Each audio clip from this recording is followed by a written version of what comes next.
नमस्कार दोस्तों, आज विश्व की दो सबसे खतरनाक टीमें भारत और न्यूजीलैंड के बीच बेंगलुरु के ऐतिहासिक और शोर से गूंजते एम चिन्नास्वामी स्टेडियम की उस पिच पर साल 2026 की वनडे सीरीज का चौथा और रोंगटे खड़े कर देने वाला मुकाबला खेला गया, जिसने अपने अविश्वसनीय उतार चढ़ाव और अंतिम गेंद के नाटकीय अंत से पूरे क्रिकेट 2026 की वनडे सीरीज का चौथा और रोंगटे खड़े कर देने वाला मुकाबला खेला गया, जिसने अपने अविश्वसनीय उतार चढ़ाव और अंतिम गेंद के नाटकीय अंत से पूरे क्रिकेट जगत के होश उड़ा दिए और अंत में जो हुआ उसने सभी को हैरान कर दिया। इस महामुकाबले की शुरुआत तब हुई जब भारतीय कप्तान शुभमन गिल ने टॉस जीता और चिन्नास्वामी की इस छोटी बाउंड्री वाले मैदान पर पहले बल्लेबाजी कर एक चुनौतीपूर्ण स्कोर खड़ा करने का साहसी फैसला लिया। लेकिन न्यूजीलैंड के तेज गेंदबाजों ने शुरुआत में भारतीय टॉप ऑर्डर पर अपना शिकंजा कसना शुरू कर दिया। बेंगलुरु के एम चिन्नास्वामी स्टेडियम की उस हरी और तेज गेंदबाजों के लिए मददगार मानी जाने वाली पिच पर जब भारतीय टीम बल्लेबाजी करने उतरी तो स्थानीय प्रशंसकों को एक बड़े स्कोर की उम्मीद थी, लेकिन भारत की शुरुआत आज उम्मीद के मुताबिक बिल्कुल नहीं रही। जहां खेल के बिल्कुल चौथे ओवर में न्यूजीलैंड की ओर से गेंदबाजी करने आए मैट हेनरी ने अपनी एक खतरनाक और अंदर की ओर आती इन स्विंगर पर हिटमैन रोहित शर्मा को पूरी तरह लाचार और बेबस कर दिया, जिससे रोहित शर्मा फ्रंट फुट पर डिफेंस करने के प्रयास में 12 गेंदों पर 8 रन बनाकर आउट हो गए। उनकी इस संक्षिप्त पारी में मात्र एक चौका शामिल है। रोहित के इतनी जल्दी आउट होने के बाद कप्तान शुभमन गिल ने संभलकर खेलते हुए पारी को आगे बढ़ाने की कोशिश की और कुछ आकर्षक शॉट भी लगाए, लेकिन वह खेल के 9वें ओवर में दोबारा गेंदबाजी करने आए 6 फीट 8 इंच लंबे कायल जेमिसन की अतिरिक्त उछाल को भांपने में पूरी तरह नाकाम रहे, जिससे शुभमन गिल शॉट पर नियंत्रण न रख पाने के कारण पुल शॉट खेलने के प्रयास में 25 गेंदों पर 22 रन बनाकर आउट हो गए। उनकी इस पारी में 3 कलात्मक चौके शामिल हैं। चिन्नास्वामी का पूरा मैदान अब जैसे पूरी तरह खामोश और स्तब्ध हो चुका था, क्योंकि अब भी प्रशंसक संभल ही रहे थे कि खेल के 11वें ओवर में न्यूजीलैंड की ओर से गेंदबाजी करने आए एक्सप्रेस गन लॉकी फर्ग्यूसन ने ऋतुराज गायकवाड़ को अपनी 150 किलोमीटर प्रति घंटे की तेज रफ्तार वाली गेंद पर चकमा देकर क्लीन बोल्ड कर दिया, जिससे ऋतुराज गायकवाड़ सीधा प्रहार करने के प्रयास में 18 गेंदों पर 10 रन बनाकर आउट हो गए। उनकी पारी में केवल एक चौका शामिल है। बेंगलुरु के एम चिन्नास्वामी स्टेडियम की उस चुनौतीपूर्ण पिच पर जब भारतीय टीम ने महज 45 रन के कुल स्कोर पर अपने 3 सबसे बड़े और महत्वपूर्ण विकेट गंवा दिए थे, तो पूरा स्टेडियम गहरे सन्नाटे और चिंता में डूबा हुआ था। लेकिन ऐसी कठिन परिस्थिति में किंग विराट कोहली और अनुभवी के एल राहुल ने भारतीय पारी के मोर्चे को बहुत ही जिम्मेदारी के साथ संभाला और न्यूजीलैंड के घातक स्पिनरों के खिलाफ मैदान पर एक ऐसी मजबूत और अभेद्य दीवार खड़ी कर दी जिसे भेदना कीवी टीम के लिए लगभग नामुमकिन सा हो गया।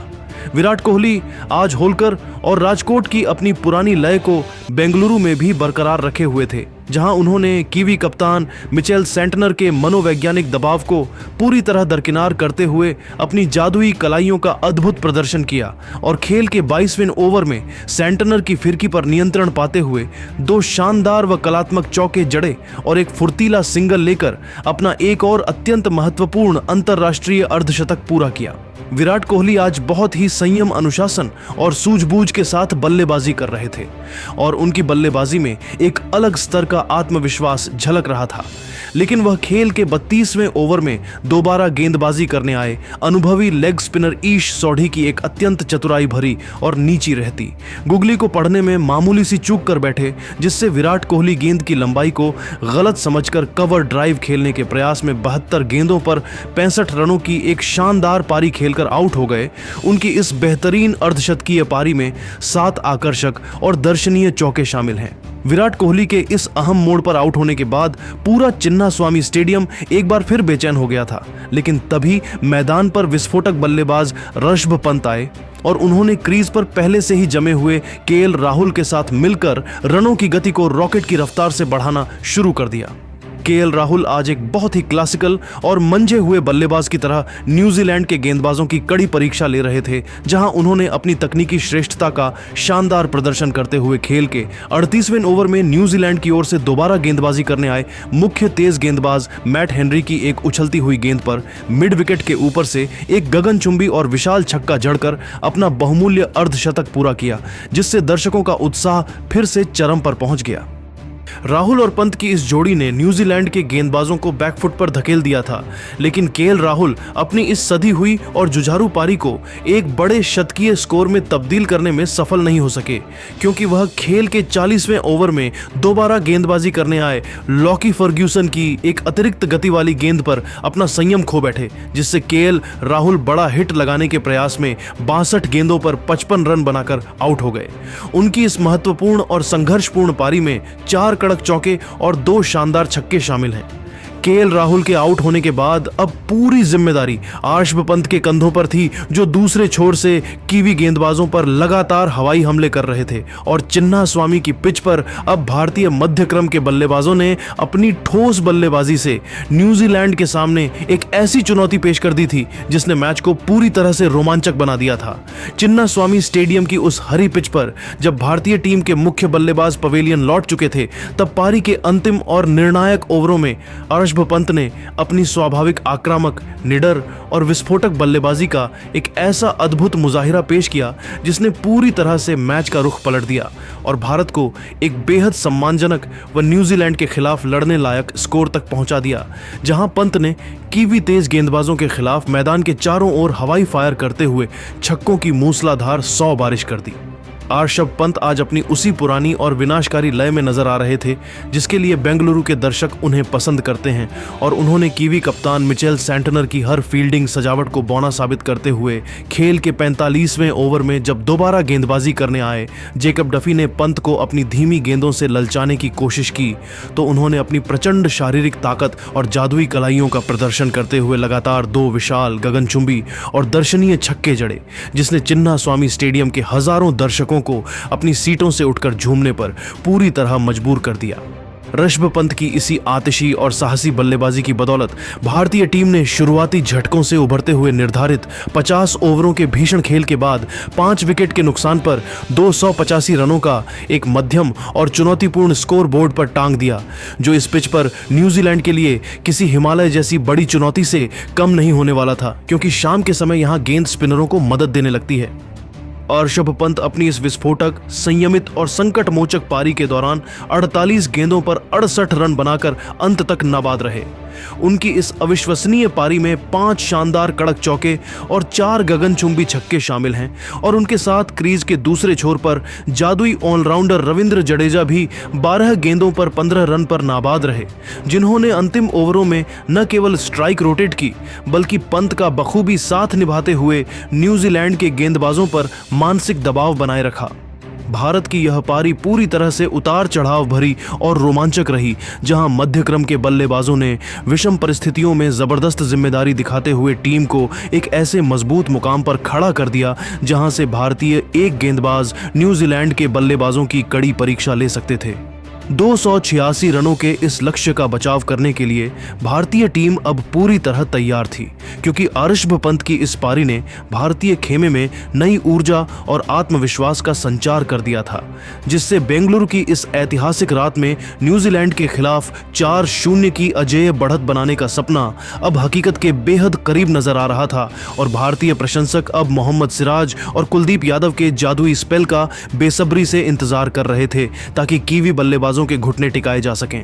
बेंगलुरु के एम चिन्नास्वामी स्टेडियम की उस सपाट और छोटी बाउंड्री वाली पिच पर जब न्यूजीलैंड की टीम 286 रनों के इस मध्यम और चुनौतीपूर्ण लक्ष्य का पीछा करने उतरी, तो कीवी सलामी बल्लेबाजों ने भारतीय गेंदबाजों के खिलाफ बेहद ठोस और आक्रामक इरादे जाहिर किए, जहां डेवन कॉनवे और रचिन रविंद्र की बाएं हाथ की जोड़ी ने भारतीय मुख्य तेज गेंदबाजों प्रसिद्ध कृष्णा और मोहम्मद सिराज की नई गेंद के खिलाफ बिना किसी जोखिम के रनों की मूसलाधार बारिश शुरू कर दी। और पहले 15 ओवरों के पावर प्ले के खेल के बाद बिना किसी नुकसान के 90 रन बोर्ड पर टांग दिए, जिससे भारतीय खेमे और कप्तान शुभमन गिल के चेहरे पर चिंता की गहरी लकीरें साफ दिखने लगी थीं, क्योंकि कीवी बल्लेबाज बड़ी ही आसानी से बाउंड्री बटोर रहे थे। भारतीय टीम को इस मुकाबले में पहली बड़ी और बहुप्रतीक्षित सफलता खेल के 18वें ओवर में गेंदबाजी करने आए जादुई चाइनामैन गेंदबाज कुलदीप यादव ने दिलाई, जिन्होंने अपनी एक कलाई से छोड़ी गई बेहतरीन फ्लाइटेड गेंद पर रचिन रविंद्र को पूरी तरह अपनी फिरकी के जाल में फंसा लिया, जिससे रचिन रविंद्र फ्रंट फुट पर डिफेंस करने के प्रयास में 55 गेंदों पर 48 रनों की एक संयमित पारी खेलकर आउट हो गए। उनकी इस पारी में 5 शानदार चौके शामिल हैं और उनके आउट होते ही स्टेडियम में मौजूद भारतीय प्रशंसकों की जान में जान आई। कप्तान गिल ने जोखिम उठाते हुए गेंद अपने सबसे मुख्य तेज गेंदबाज प्रसिद्ध कृष्णा को थमाई, जिन्होंने अपनी कद काठी का फायदा उठाते हुए एक ऐसी अतिरिक्त गति, तीखी और अप्रत्याशित उछाल वाली घातक बाउंसर फेंकी, जिस पर केन विलियमसन जैसा महान बल्लेबाज भी चकमा खा गया। विलियमसन ने गेंद की लंबाई को पढ़ने में मामूली सी मानवीय चूक कर दी और वह गेंद को बाउंड्री के पार पहुंचाने के लिए पुल शॉट खेलने के प्रयास में पूरी तरह से बेबस नजर आए, जिससे गेंद उनके बल्ले का ऊपरी किनारा लेकर हवा में काफी ऊंची उठ गई और प्रसिद्ध कृष्णा ने खुद अपनी ही गेंद पर एक शानदार कैच लपका, जिसके कारण केन विलियमसन 78 गेंदों पर 72 रनों की एक अत्यंत मूल्यवान और कप्तानी पारी खेलकर आउट हो गए। उनकी इस संघर्षपूर्ण पारी में 6 शानदार और क्लासिक चौके शामिल हैं। केन विलियमसन के इस बेहद नाजुक, निर्णायक और संवेदनशील मोड़ पर आउट होने से पूरे मैच के समीकरण अचानक बदल गए और खामोश पड़े चिन्नास्वामी स्टेडियम में एक बार फिर रोमांचक जान फूंक दी गई, क्योंकि विलियमसन के जाते ही भारतीय टीम ने मुकाबले में जबरदस्त और शेर जैसी वापसी कर ली थी। न्यूजीलैंड के खेमे में अब खलबली मची हुई थी, क्योंकि उनके सबसे बड़े बल्लेबाज के पवेलियन लौटने के बाद अब कीवी टीम के निचले क्रम के बल्लेबाजों टॉम लैथम और मिचेल सेंटनर के पास अंतिम ओवरों के उस जानलेवा दबाव को झेलने और रनों की गति को बनाए रखने की एक बहुत बड़ी चुनौती थी। पूरा स्टेडियम अब अपनी सीटों से खड़ा होकर एक सांस रोक देने वाले और रोंगटे खड़े कर देने वाले अंत की ओर टकटकी लगाए देख रहा था, जहां एक एक रन और एक एक गेंद कीमती हो चुकी थी और भारतीय गेंदबाज अब कीवी टीम पर पूरी तरह हावी होने के लिए तैयार नजर आ रहे थे, जिससे इस रोमांचक जीत का फैसला अब मोहम्मद सिराज के अंतिम ओवर की उन 6 जादुई गेंदों पर सिमट चुका था। बेंगलुरु के एम चिन्नास्वामी स्टेडियम की वह ऐतिहासिक रात भारतीय क्रिकेट के पन्नों में स्वर्ण अक्षरों में दर्ज हो गई, जब न्यूजीलैंड के खिलाफ यह चौथा वनडे मुकाबला अपने अंतिम ओवर के उस रोंगटे खड़े कर देने वाले और सांसें थमा देने वाले मोड़ पर पहुंच चुका था, जहां न्यूजीलैंड को जीत के लिए केवल 10 रनों की दरकार थी और कीवी टीम के अनुभवी बल्लेबाज टॉम लैथम और मिचेल सेंटनर क्रीज पर मौजूद थे।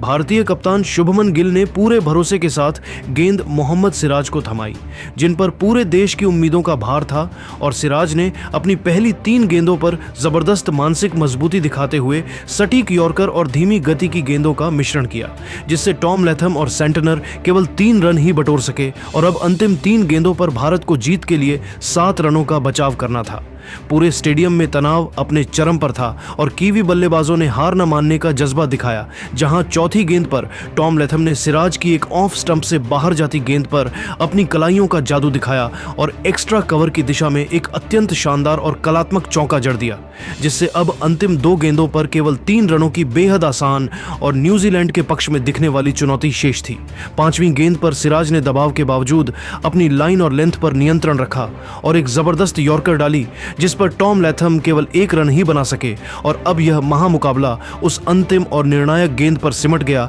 जहां न्यूजीलैंड को अपनी साख बचाने और जीत के लिए 2 रनों की जरूरत थी, जबकि मैच को सुपर ओवर तक ले जाने के लिए केवल 1 रन चाहिए था। पूरे चिन्नास्वामी स्टेडियम में उस समय मौत जैसा भयावह सन्नाटा पसरा हुआ था, जब मोहम्मद सिराज ने अपनी अंतिम और निर्णायक गेंद फेंकने के लिए दौड़ना शुरू किया और उन्होंने एक सटीक तेज गेंद फेंकी, जिस पर मिचेल सेंटनर ने अपनी पूरी ताकत लगाकर लॉन्ग ऑन की दिशा में बड़ा शॉट खेलने की कोशिश की, लेकिन गेंद उनके बल्ले का बाहरी किनारा लेकर विकेटकीपर ऋषभ पंत के दस्तानों के पास जाकर गिर गई।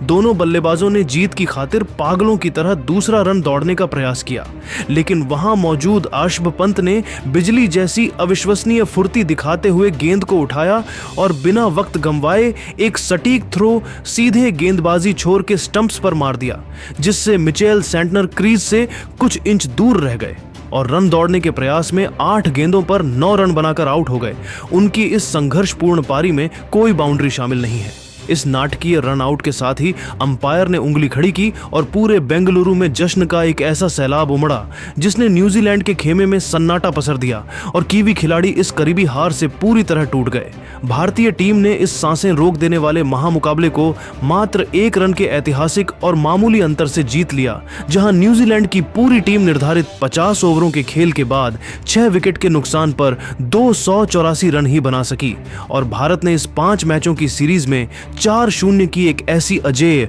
और अविश्वसनीय बढ़त बना ली जिसने न्यूजीलैंड के दौरे को उनके लिए एक कड़वी याद में बदल दिया। ऋषभ पंत को उनकी 48 गेंदों पर नाबाद 68 रनों की उस संकटमोचक आतिशी पारी और अंतिम गेंद पर किए गए उस मैच जिताऊ निर्णायक रन आउट के लिए सर्वसम्मति से मैन ऑफ द मैच के प्रतिष्ठित पुरस्कार से नवाजा गया, जिसने यह साबित कर दिया कि क्यों वह भारतीय टीम के सबसे बड़े मैच विनर माने जाते हैं। तो दोस्तों, आपके हिसाब से भारत के इस शानदार जीत के पीछे का असली हीरो कौन रहा? अपनी कीमती राय हमें कमेंट बॉक्स में जरूर बताएं और अगर आपको यह वीडियो पसंद आया तो इस वीडियो को लाइक करें, शेयर करें और हमारे चैनल को सब्सक्राइब करना ना भूलें।